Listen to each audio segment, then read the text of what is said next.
Salut à toutes. Alors, je profite de cette tall ship hein, qui se passe à Bordeaux, sur la Garonne. Grand rassemblement international hein, des grands voiliers. Donc auparavant nommé Cutty-Sark. Voilà, alors donc je profite de cette occasion pour dire que le petit voilier océanique Godesark Pakicetus, hein, du long de ses 10 mètres, hein, 12 mètres hors tout,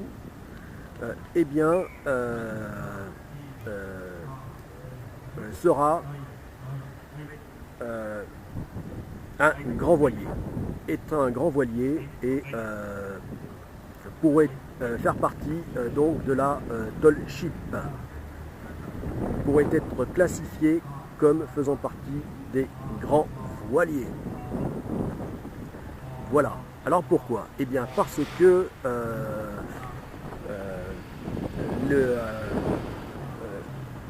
les voiliers de la tall ship, les grands voiliers, ce qu'on dit les grands voiliers, sont classés en 4 catégories. Donc les catégories A, B, C, D. Alors je ne vais pas vous détailler exactement donc les caractéristiques de ces catégories, parce que même pour les initiés, même pour les marins, c'est pas si simple, hein, ces catégories, c'est un peu long. Alors pour les néophytes, hein, les gens qui ne connaissent rien au maritime, là ce n'est même pas la peine. Donc là je vais tâcher de faire court pour les personnes qui veulent en savoir plus, eh bien tout simplement qu'elles aillent sur Google, hein, tout de suite, hein, tall ship, POF, Wikipédia, ou encore les taper hein, les amis des grands voiliers, hein, mot de recherche, les amis des grands voiliers, et là vous aurez donc la définition des 4 classes, hein, puisque ces 4 catégories sont détaillées en 4 classes. Voilà, mais bon là je vais tâcher de faire court, hein, en gros. Donc la classe A, eh bien ce sont les plus grands voiliers, hein, c'est-à-dire tout voilier de plus de 40 mètres de longueur hors tout, et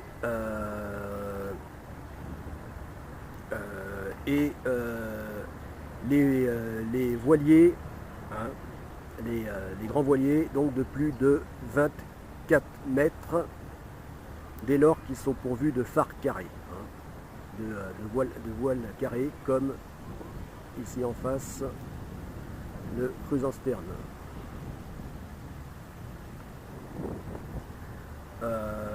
Voilà, donc ça c'est la catégorie A. Ensuite la catégorie B, qui est celle des grands voiliers, mais de moins de 40 mètres de longueur hors tout.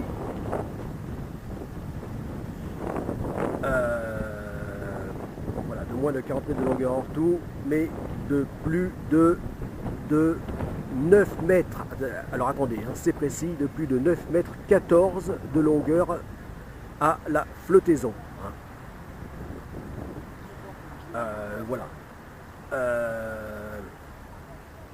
Donc ça c'est la catégorie B. Donc là ce sont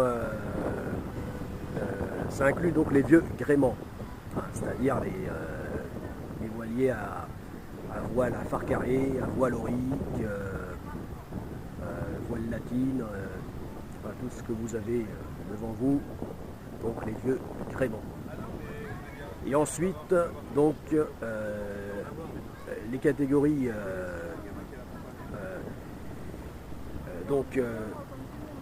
C et D, donc toujours donc plus de 9,14 m de longueur à la flottaison, mais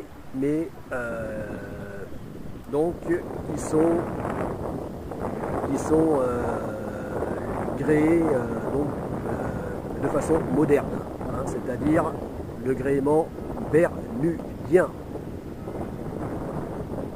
Voilà.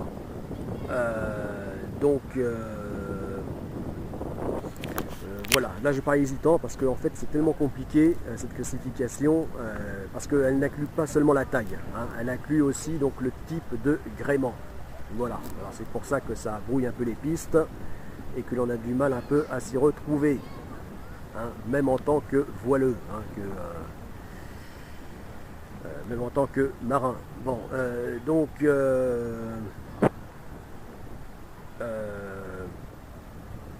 voilà.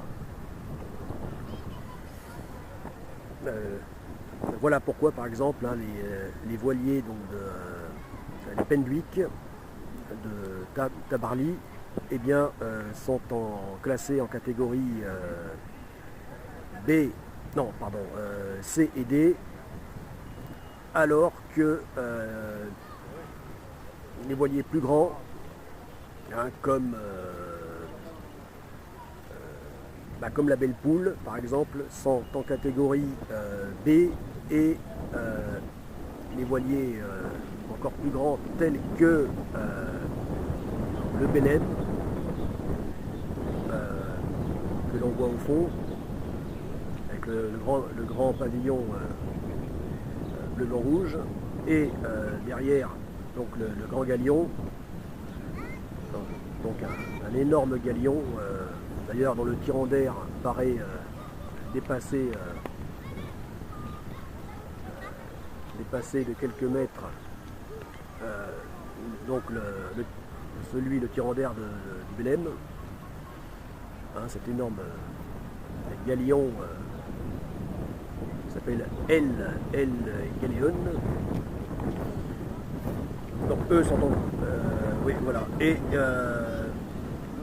donc eux sont en catégorie A, donc classe, sont en classe A, et de même que le grand catamabarque, encore beaucoup plus grand, hein, que le fameux Belem, qui lui est aussi en classe A. Voilà, du long de ces 114 mètres de longueur hors d'eau.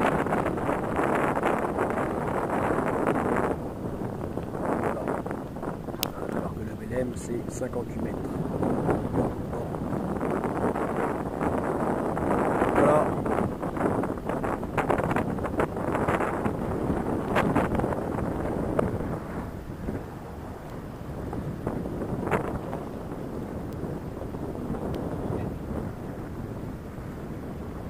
Voilà, donc là j'ai assez bien expliqué donc du mieux que j'ai pu de façon simple, si on peut dire, donc les 4 classes, hein, les 4 catégories donc de voiliers pouvant participer à la tall ship. Et donc,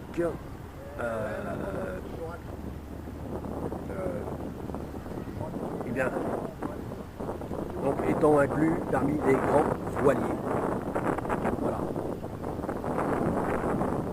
Donc, à 9,14 m de longueur de coque, eh bien, donc, le futur petit voilier océanique de la seconde phase du projet Godessarc, hein, mesurera donc bien 9,50 m de longueur de coque. donc chargé à 7 tonnes. Hein, pour un déplacement à 7 tonnes. Donc 9,50 m, hein, c'est un peu plus de 9,14 m. Donc il pourrait être classé parmi les grands voiliers de la Tall Ship. Bon, voilà. Voilà, donc voilà, pour dire que même parce que je parle toujours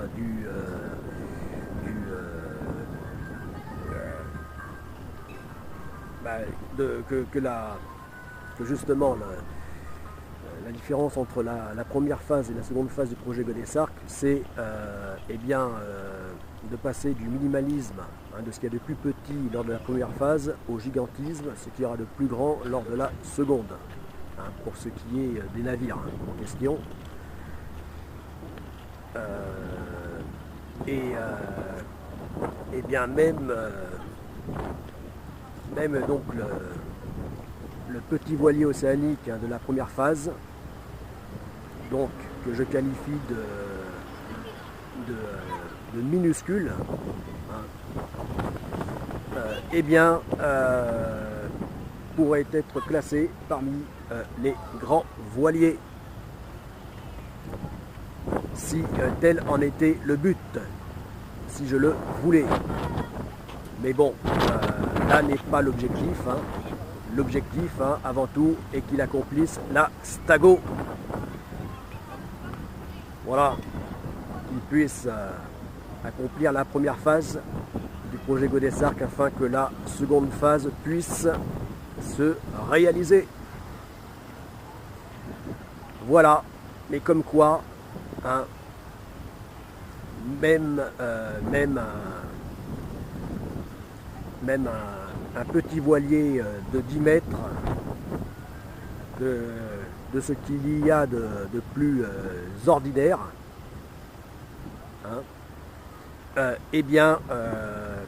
ordinaire, hein, tel que GA Pakicetus, hein, Godessart Pakicetus, tel que le petit voilier océanique de la première phase, hein, du projet Godessart,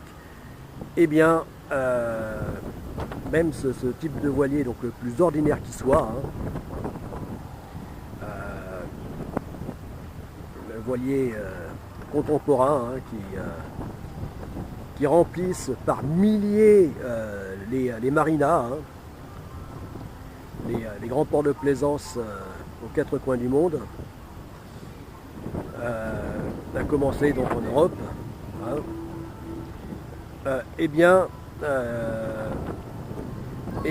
même eux pourraient être classés parmi les grands voiliers. Voilà, pourvu qu'ils aient une longueur de flottaison qui atteigne les 9,14 m.